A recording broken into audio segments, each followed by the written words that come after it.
Hello, it is Wednesday, February 22nd, 2023. I'm Chris Primo, and welcome back to the New York Times Crossword Daily Solve. It is a Wednesday puzzle today, so a midweek, mid-difficulty crossword, and it will have a theme of some sort. So let's get ready for that. I don't know where I was going with that. This midweek, mid-difficulty edition of the Daily Solve has been brought to us by Matt R., Tom Nemchek, Alan Blunder, and, as always, the invaluable Timothy Mark and the indomitable Showmaster. So thank you so much to the 5 of them, benefactors of the Daily Solve Patreon campaign, for their generous support of this series and for keeping this whole enterprise going. I do very much appreciate that. If you'd like to become a benefactor yourself or a patron at any level, head over to patreon.com/dailysolve or follow the link in the description field underneath the video. As a benefactor, you'll get the Daily Solve Let's Check the Crosses mug and this recognition at the beginning of these videos. And as any patron at all, of course, you'll get access to all of the bonus videos that have gone up on the channel to date, as well as the new ones that go up each week. And I'll be posting this today or tomorrow, I suppose, but yesterday I recorded the latest acrostic solve. It was, I really enjoyed it. It was a very, it was a puzzling solve. I really had to sort of go back and forth between the grid and the clues to kind of puzzle out and infer letter by letter, because I was not solving many of the clues cold. So anyway, really enjoyed that. Look forward to that if you're a member of the Patreon campaign. I'll get that posted within the next day or so. And do subscribe to the YouTube channel if you've not yet done so. And there's a Daily Solve Discord chat server. You can join that as well. There's a link in the description field to that. All right, so all that said, let's get on to the puzzle. This is a Wednesday crossword constructed by Adam Wagner, who's been responsible for about a dozen puzzles for the Times, and it was edited, as always, by Will Shorts. So let's start solving, shall we? I was about to start reading this, and then I saw there are several similar clues. So we have a bird's sound, a lion's sound, and a dog's sound. So bird sound could be tweet or cheap, maybe? Ones who will give you a mouthful. Painter Matisse. Well, this could be Henri Matisse, the painter. So that makes this look like cheap to me. It could be CHEEP, I think is how bird sound is usually spelled. I don't know if this, I'm wondering if this is the theme or if this is just a funny little opening to the clue. I assume it will have some relevance to the theme. Pronounced features of American craftsman-style houses. I think they have big eaves. I think the craftsman style has big sort of overhangs. Musk of new cars. Elon Musk, I suppose, the automobile executive at Tesla. Pumped is something, and recovers is heals, and ones who will give you a mouthful. Probably ends in S. Malia to Sasha Obama for short, sis. Okay, so Malia and Sasha Obama, yes, are sisters, so there we go. And that plural works, but what is the answer? Ones who will give you a mouthful. Choose? It doesn't really work. Diplomat could be an envoy, sent an ambassador to another country, that sort of thing. Region in South America that's technically part of Europe, French Guyana, which is actually not a sort of territory. It is a full-fledged, is it a department of France? So it uses the euro and everything. Okay, so once we'll give you a mouthful is our chefs. Oh, right, of course. Okay, there we go. And I don't know that I think it's inaccurate to say this is technically part of Europe. I don't think it's technically part of Europe. I think it's technically part of South America, but it is technically part of the European Union, would be more accurate. But Europe is a geographical designation. So, yeah, I don't know. That's my opinion anyway. I'm sure there's a reasonable case to be made to the contrary. Okay, pumped is psyched. If you're pumped up, you're psyched up. And sweetie is hun, a term of endearment. Next time someone tells Bronx girls to take off their blank, they can just say they're dressing like a congresswoman. To take off their, I don't know, hoods? I'm not sure what article of clothing would fit here. Probably ends with an S. Like some email filters. Anti-spam? Oh, is French Guiana spelled with a Y? Oh, sorry, with an I.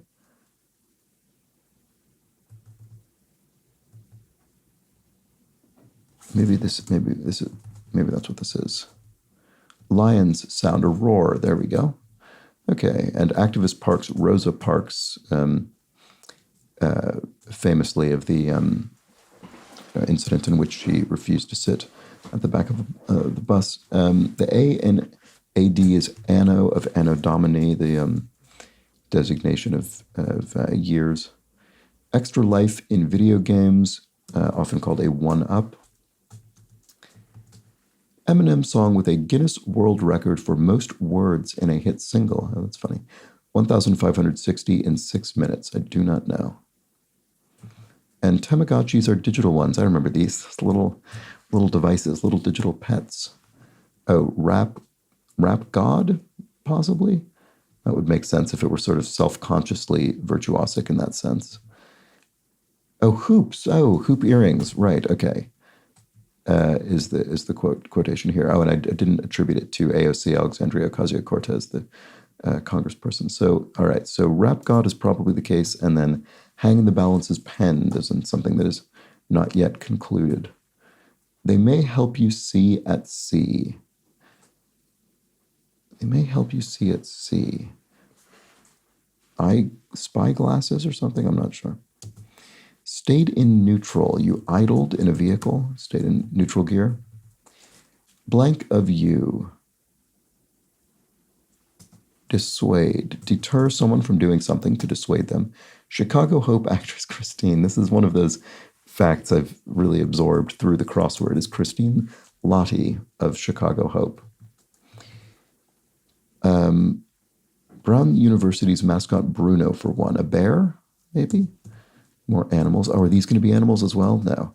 I was wondering if maybe there were animal sounds here, and then maybe they'd be mirrored by animals in these similarly disposed positions, but it doesn't seem like that's the case.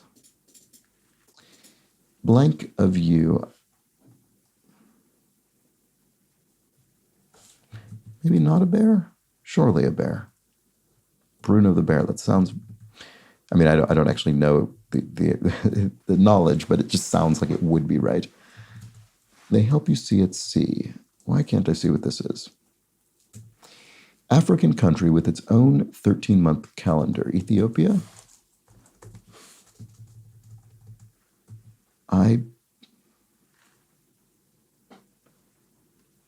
What is this? Sorry, I'm just not... Loses one's temper. Gets mad? Oh, I beg of you. Okay, that's a phrase. Sure, fair enough. And they help you see at sea. Oh, periscopes. Right, okay, so they help you see... I mean, at sea, right, I suppose most commonly associated with submarines, so that wasn't really what was on my mind, although I'm sure they have other uses. Costa Rica, there we go. And Arab nation that's a top exporter of gypsum. Oh, must be Oman. I did not know that, but that's interesting. There's the rub! Exclamation point. A spa? Right, so the exclamation point clues, they tend to be cases in which the clue is something you would say about the answer, rather than it strictly being a definition or synonym of the answer. So in this case, you could say, regarding a spa, oh, there's the rub. In other words, there's where someone would massage you, rub you. Okay, to be cheap says to skimp, to not spend very much money. Car company whose name roughly translates to rising out of Asia. Oh, Kia, I suppose. I did not know that either. That's interesting as well. Greek city renowned for its olives. It must be Kalamata. Kalamata olives, those black olives. And Mont Blanc, for one, is an Alp, one of the mountains of the Alps, and also used as a brand name of pens and watches and things. Southeast Asian noodle dish invented in a nationalist recipe contest. Yes, pad thai. I was broadly aware of that. Pad thai is a relatively historically recent creation that was kind of invented to sort of create the role of national dish. So it's not a sort of long-standing traditional creation. It was sort of made for that purpose. Okay, de nada, you're welcome in Spanish. There we go.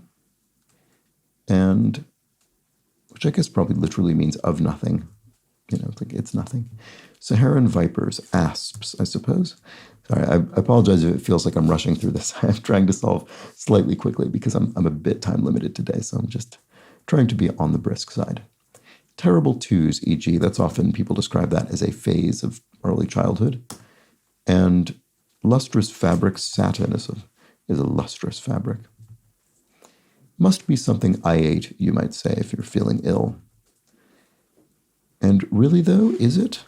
Is it something you say if you're feeling ill? Yes, it certainly can be. TV producer Chaikin. Irene or Eileen. Sort of vaguely familiar, but I'm not completely confident to just disambiguate that immediately. Liquid that may be pumped. Liquid that may be pumped. Not sure. Let's look at this little corner up here, which I've not yet examined. Dog's sound, probably a bark. I mean, it could be rough or something as well. It depends, I guess, if we're naming the sound or if we're kind of imitating it, I guess. Liquid that, I guess bark can be either of those. Liquid that may be pumped. I'm still not sure. Small battery could be AAA. There we go. That makes this look more like bark. Some music festival lodgings. RVs? Recreational vehicles, sort of camper vans, caravans. That seems plausible. Is that right? I wish I had more thumbs to put up, e.g. a rave, a positive review. So sort of famous 2 thumbs up from Siskel and Ebert, the late film critics. Wish I had more thumbs would be said about a film they really loved, I guess. Shift or enter is a key on a computer keyboard. And don't overdo it. Easy now, don't overdo it, you might say. So, breast milk. Oh, I see, right, because you could pump it to collect more. Okay, I was thinking, I think I was probably, as intended, slightly misdirected in thinking of something that is sort of commercially piped or sort of piped on an industrial scale. TV producer Chaikin. Okay, so Eileen. Okay, good. My first guess, just because it's a more common name, was Irene, so I'm glad I didn't immediately type it in.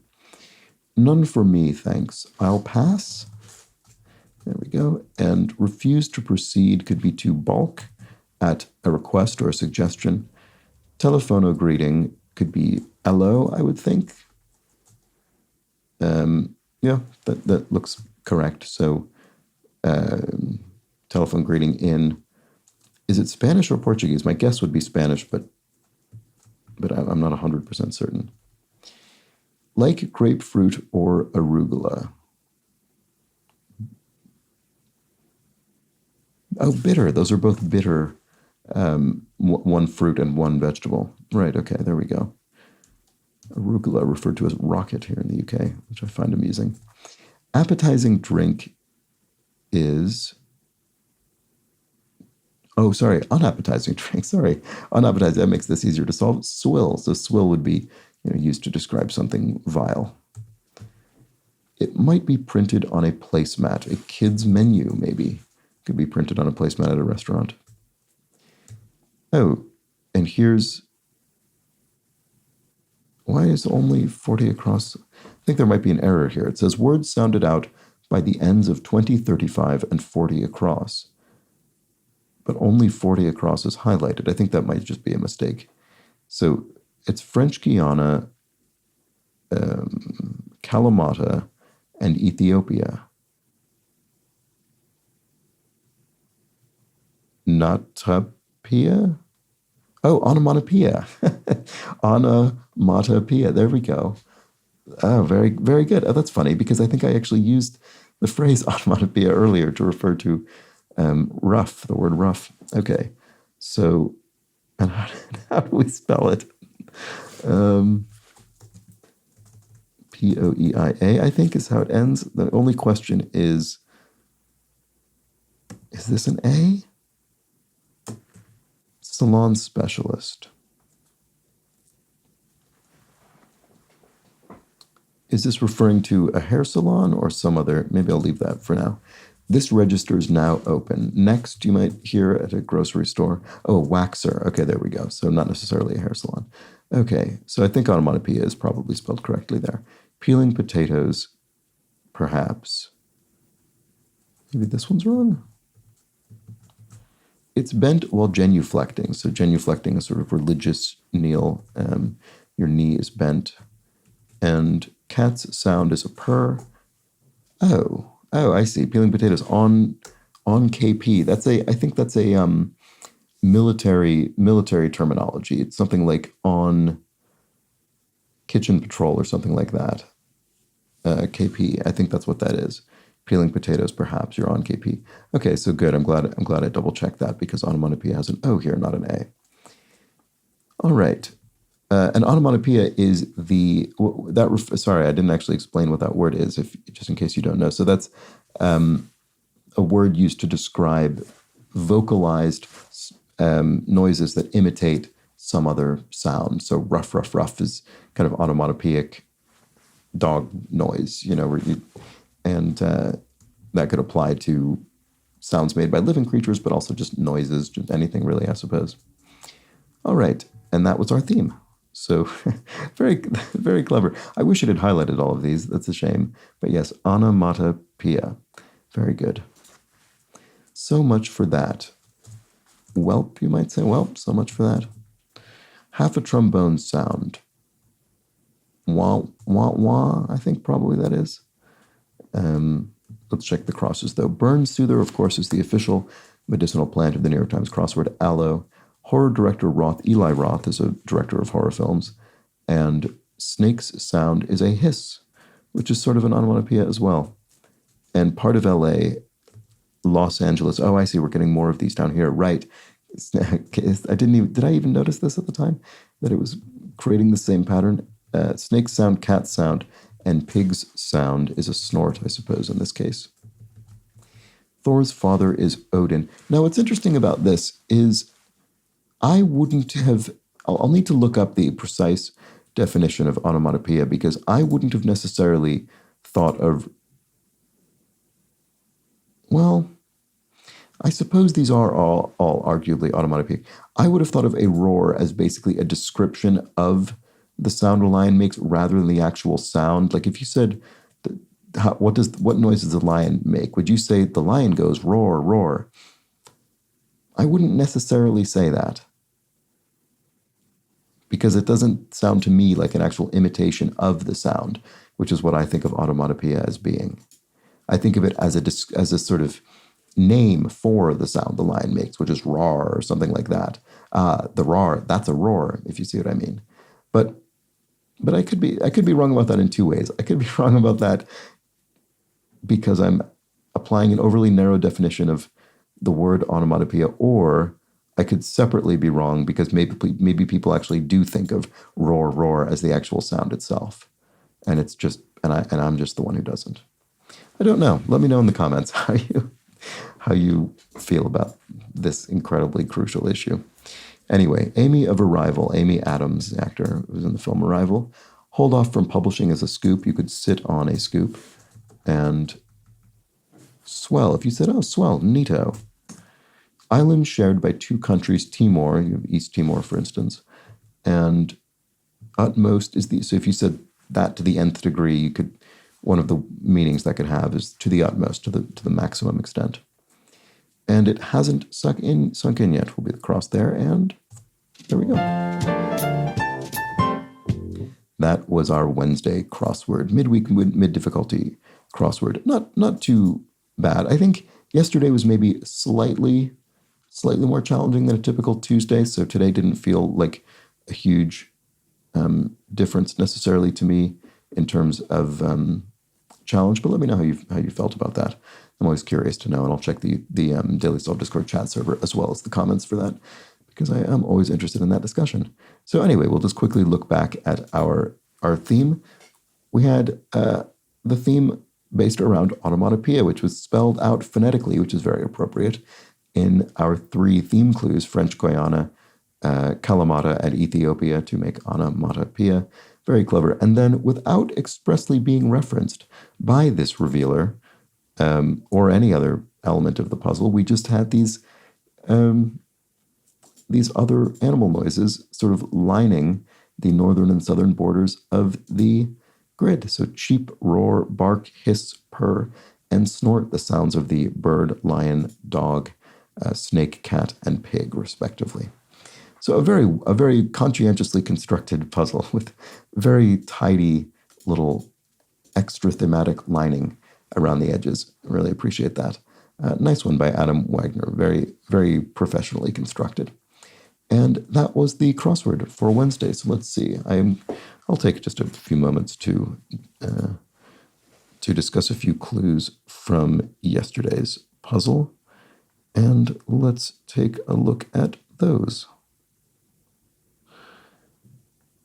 All right. So Marissa Rod says Menlo Park is a place in California, but Edison was in New Jersey. He's got a whole town named after him there. So this was in response to, I think it was a clue around Edison being known as the Wizard of Menlo Park, which was a name I'd heard before. And then I thought, oh, Menlo Park is a place in California, but Edison wasn't in California. He was in New Jersey, wasn't he? And then I sort of confused myself. And it turns out there is, in fact, a town in California named Menlo Park. So I was correct about that. And there is one in New Jersey as well.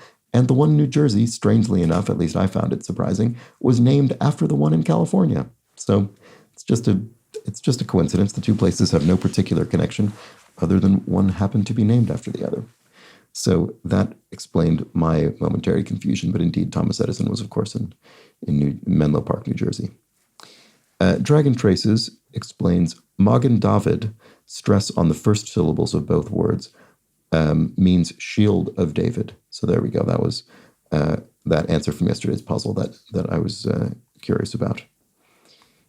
And finally, Kenny Baker observes the word wino, arguably edging towards vulgarity. It's dismissive of unhoused people dealing with alcoholism. I'm inclined to agree. Hard to really imagine that word without a sort of expressly pejorative, fairly insulting tone. So yeah, I think I'm on board with that opinion. But anyway, that was that for the crossword, for the Wednesday crossword and for the Wednesday video. So I'll be back tomorrow for the Thursday edition of the puzzle. And that is known as the most challenging theme of the, well, I shouldn't say most challenging. Sometimes it is. Sometimes it's just a kind of fun, intricate theme. We'll have to see. In any case, an interesting themed puzzle coming up tomorrow. Hope you join me for that. But until then, please do have an excellent remainder of your Wednesday. Take care.